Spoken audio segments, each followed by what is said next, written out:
The goal of Roots of Loving Us, I think there's a lot of them. I think one of our major goals in the creating of Roots of Loving Us is maybe the widespread distribution of love, a way at which we might actually kind of have a practice for it, a way that maybe we have portraits of love and loving in ways that we hadn't actually maybe seen before. And so Roots of Loving Us is a way at which we might be in conversation about loving as a greater practice, fostering care, foster care, both as a system as it's historically existed, but maybe as a new system, as an ecological way at which we're interconnected in the ways that we love each other so deeply and choose this loving, that we are one another's foster care system, that adopting happens beyond the legalities of a parental structure. Adoption comes because we're friends, because I choose you, because I adopt my dog, I adopt my pet, but I adopt my neighborhood.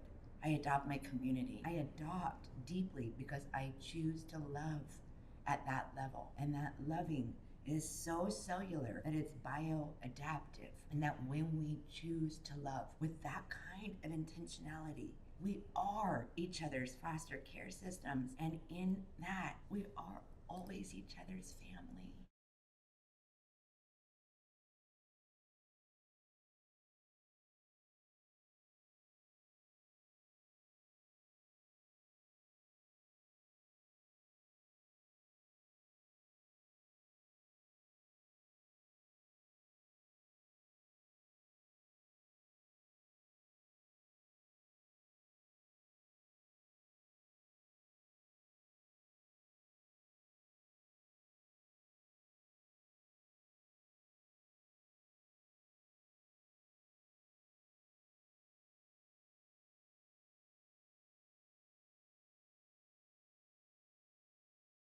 I feel like a lot of times when we talk about activism and we talk about social justice, it's like there's a top down approach of like, here's a tree of change and we're gonna water it up here. And we're just gonna hope, we're gonna pray that the water ends up being a state of being, of presence, of not falling into like toxic capitalist circle of like work, because that's what they want from us. They just want us to work. They don't want us to be here. They don't want us to experience. They don't want us to live. They don't want us to connect. They want us to succumb to this cycle of just exhaustion, fatigue, sadness. They could use us for that to just like have a different kind of tree that's not for life, that isn't sustaining growth. To just be with people, wide open invitation to experience different kinds of practices and processes. We'll get to travel around to different residencies, but wherever we go, opening up the doors and inviting people to be with us so that we get as many opportunities to be with. We all need to learn that there's power behind community and culture and just representation, and that our bodies as Black and brown bodies is resistance. And not even just like our bodies as artists, as bodies that can like produce something for the world to see, for an audience to see as representation. Learning to love our bodies, our stories, and everybody else's stories around us. And that's what dance really is, very special. Social empathy that you can generate within yourself for other human beings just through movement is insane. That's where the artivism comes from. It's from being able to really like understand yourself, understand your positionality as a human, understand your stories, heal from your stories so that you have room to gain empathy and gain love for people that you don't know. I didn't know any of these people before I came here. After one night, I felt like they were all family, and like that's what the mission is. Hi, I'm Holly Johnston. I am the somatic ecologist for Contra, Tiempo.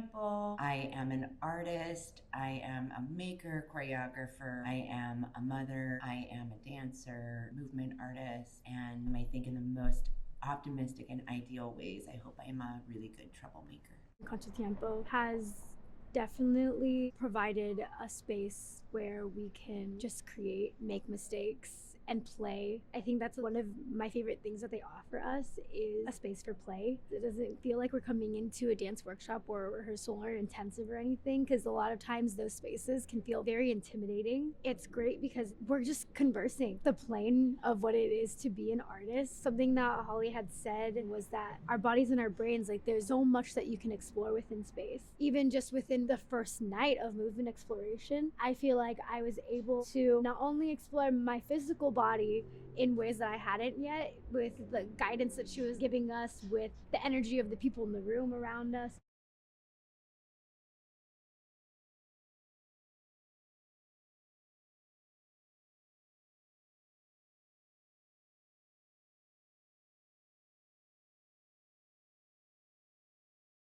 To be with Contra Tiempo and creating Roots of Loving Us, there's this way that we've gotten to invite community members to be with us in different layers, different iterations of what it is that we're just cultivating. First, this like groundwork, this land layer, this soil kind of understanding and relationship. We're doing that first. So, kind of this soil ecology is how are we really connected to soil?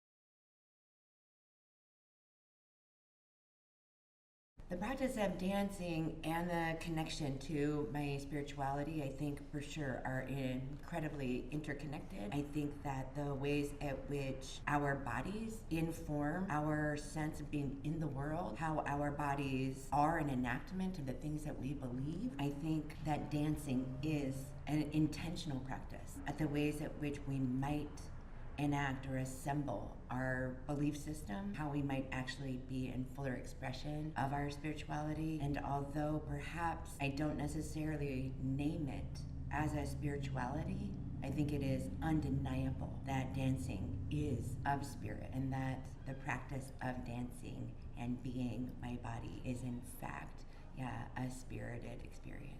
Dance has a very special way of connecting yourself within yourself again. I always say this thing because I'm also a dance teacher. I always say that art is like a tangible souvenir that you bring back from another universe. Dance is a very special kind of souvenir that you get to bring back because it's not just something that you utilize other mediums for. You don't have to have a paint, you don't have to have a camera or a microphone. It's your body. To be able to have that souvenir kind of channeled through you, through your movement, is something really special, really beautiful. The act of creating within your own entity is something very powerful and very beautiful that I think that everybody should be able to experience.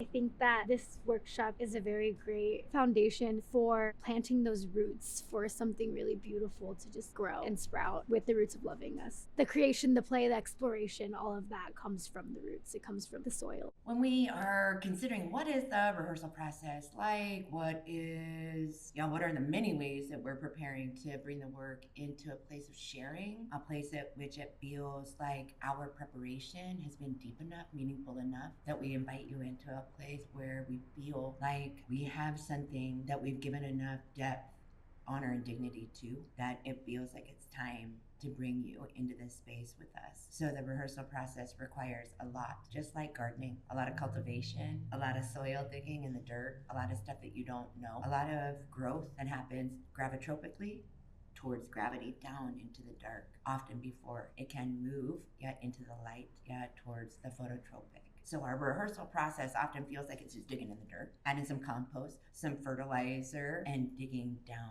into our roots and allowing for that mycelium to spread, to give us the strength to actually push up towards something that maybe can kind of be more visible as an artwork or something that actually kind of stands outside of how it feels to just be a living being carrying this story. The rehearsal process is very different because it's such a conversational environment. Like, I'm used to having a leader in charge, giving their visual onto people to make their visual come to life. Even though we have our amazing facilitators and our mentors, they haven't put themselves over our bodies, which I really appreciate. I think the movement doesn't come from just what's going on in their minds, but the movement is coming from the concept being put on our bodies to explore as a community and as a whole. This rehearsal process has been very authentic. It's been very communicative, an exchange of stories, emotions. It's been very eye-opening, has encouraged me to open my mind more as an artist, to be able to actually exert my input, my stories, my memories into a piece is insane. It's very freeing. What challenges have we encountered in creating the piece or even just beginning to create the piece? So many of the challenges perhaps just came first in resourcing the work. It's one of the hardest and most unfortunate parts of the inception or conception process of being an artist or making artwork, is to wonder how you'll feed it, how you'll nourish it,